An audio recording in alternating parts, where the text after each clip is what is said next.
How to convert 0.375 to fraction in simplest form. Look, we need numerator and denominator. For numerator, just keep this decimal and write the number you are getting. And for denominator, for every digit after decimal, you have to consider 10 as a multiplication. So we have 3 digit after decimal. So write 310 as a multiplication. Now you need to simplify this fraction. So how to do that? If you want to simplify in one step, then you need to divide numerator and denominator by the greatest common factor or greatest common divisor.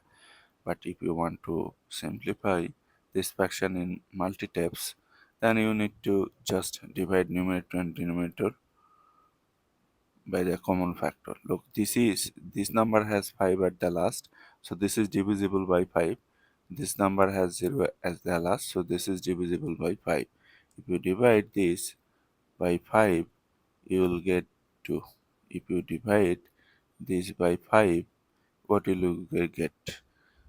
5 goes into 37 7 times.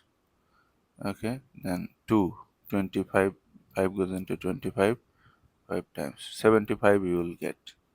Again, this is divisible by 5, this is divisible by 5, you will get 2. You will get what?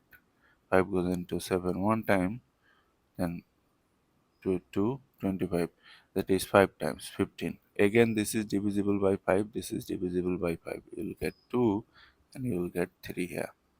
Now write 3 divided 2 times to 4, 4 times to 8. Look, 3 is a prime number because it has only two factors. 1 times 3 equal to 3. So 1 and 3 are the factors of 3. You will not get any two number between this 1 and 3. Okay. So this is a prime number. If you get one prime number either in numerator or denominator, you can think that you are done. So this is the simplest form.